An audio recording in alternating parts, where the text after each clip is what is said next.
Weird out-of-body experience being here because I'm always on that side and in the very back of the room taking notes and freaking out about whoever's talking up here. And now I'm up here and it's totally different. And Joel always says this is the nicest crowd in DC and the friendliest, and I believe it. I feel like I am being hugged by 100 eyeballs right now. Like it feels really snuggly and awesome, and maybe sweaty. I was super honored that they asked me to talk about ink. I love Creative Mornings so hard, and I love ink. So this is just a magical moment for me, and it kind of feels like my birthday. Sorry, but I feel pretty awesome about it. We have a party to get to, so I'm going to try and like wrap it up and get to this because I don't want to be I don't want to be the person to be between you and a fun time. So a lot of you may know me as the person who does the postcards every month, which I do. I'm that human who draws them.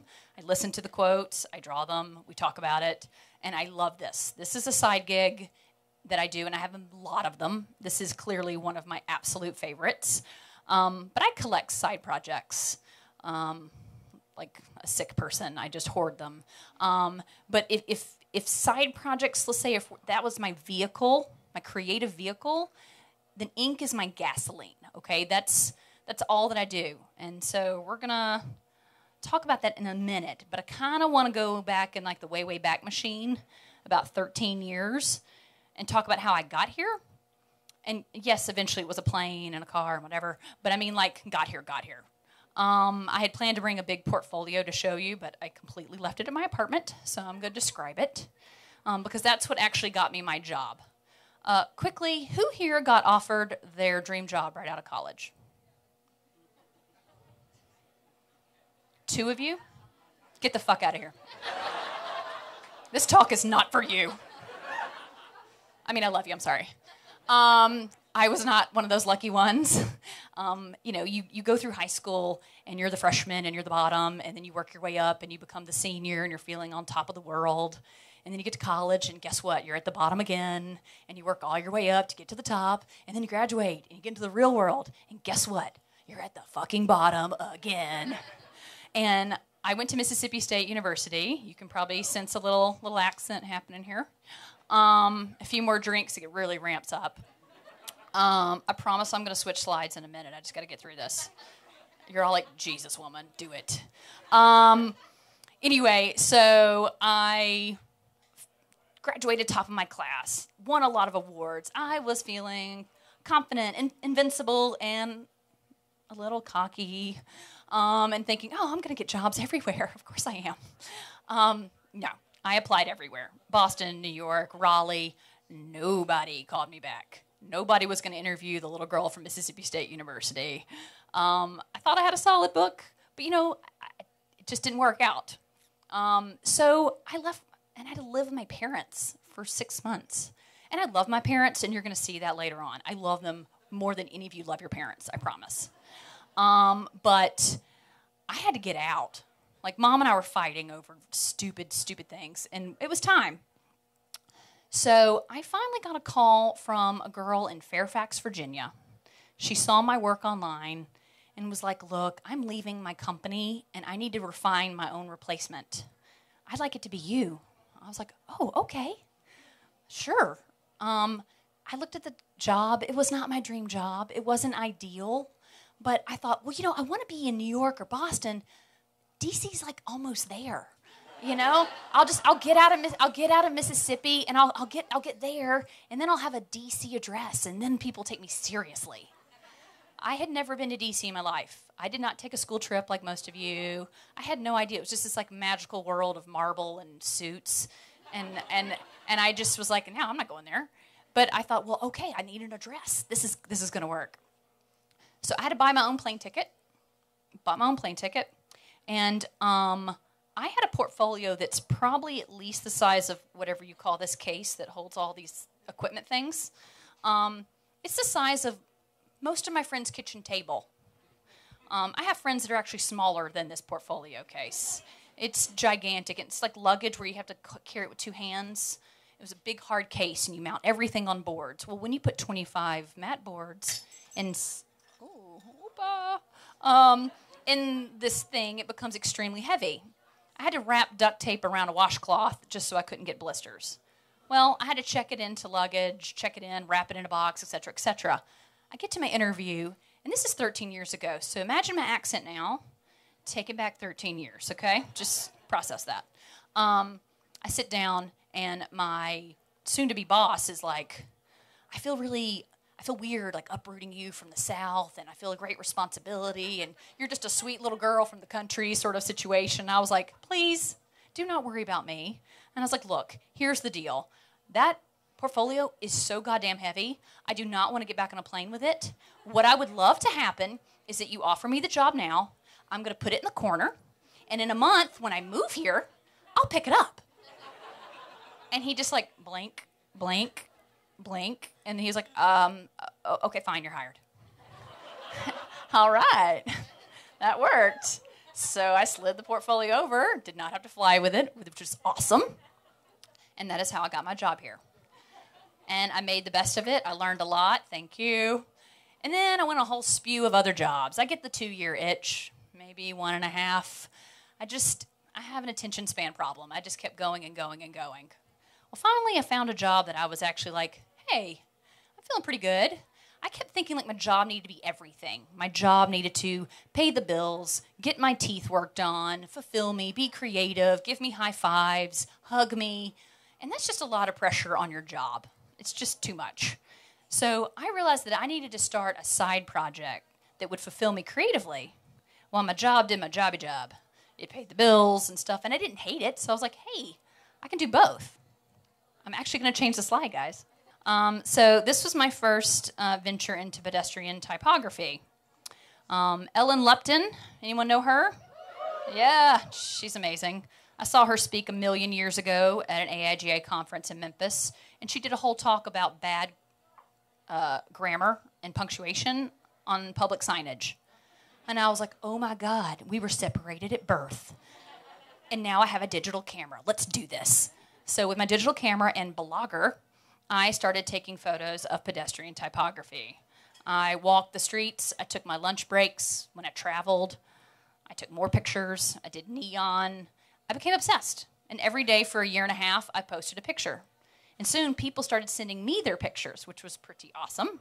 I loved it. Everything hand-painted. Half these signs are not even here anymore. Like that New York car wash in the top corner. It was covered in glitter. It was covered in sequins, man. And they tore it down. That was a sad day. So I'm feeling pretty good, all right? I have this side gig. It's fulfilling me. I'm getting a couple of accolades. People are notifying me of like, hey, we like it. We want to post it and relink it and whatever. Yeah, oh, that's okay, cool. And I'm feeling good about my job. Things are feeling like everything has settled. And a particularly feel awesome kind of day, my boss brings me, he's like, hey, Carolyn, have you got a minute? I was like, Jack, for you, I've got 3. What's up? He's like, come on in. And I was like, okay. And I go sit down with him and Heather, the creative director, in the conference room. And I was like, what's going on, guys? And Jack's like, Carolyn, we have really bad news. I was like, what? We're going to have to let somebody go. And I was like, no! Who? This is awful! Who? And they just blink and look at me and go, Carolyn, that's you. And I was like, what? Me? No, you can't get rid of me. And they're like, yeah, we have to. We're sorry. And I was like, okay. And then I totally cried. I totally cried like an idiot. I cried. My boss almost cried with me. But then they gave me a client. They're like, we have to let you go. We're sorry. But you can take this one client with you. Okay. So I leave. I get super drunk. Talk to my husband about all the options. And we decided I had one client. And apparently I wasn't happy. I kept going from job to job to job. I decided to be laid off forever. I just thought, I'm going to do it. I have one client. I'm going to do it. So I'm on my own, doing my work, which I'm not going to really talk about. But I started another side project. This is the one that kind of changed my entire career. I love my parents like a fucking lot because they are awesome people and they are hysterical. I've been keeping these notebooks since college. There are some gems in here.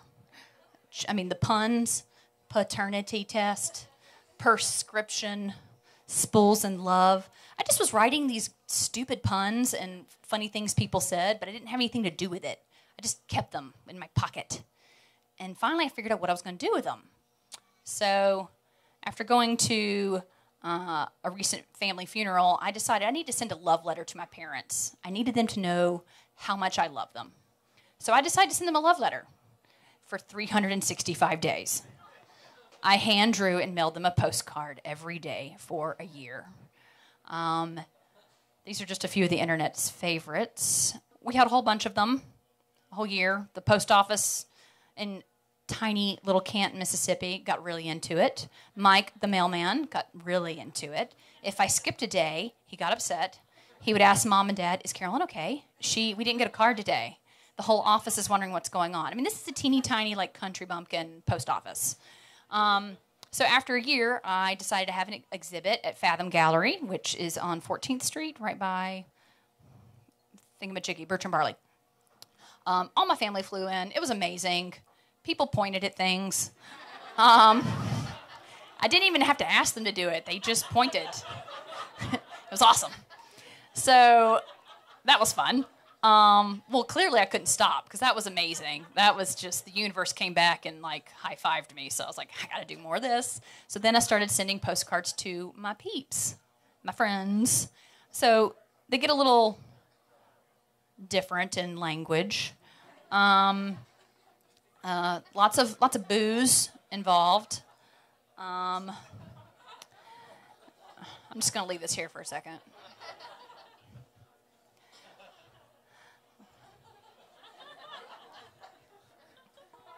So then, a lot of my friends started taking pictures of themselves with their cards and their animals.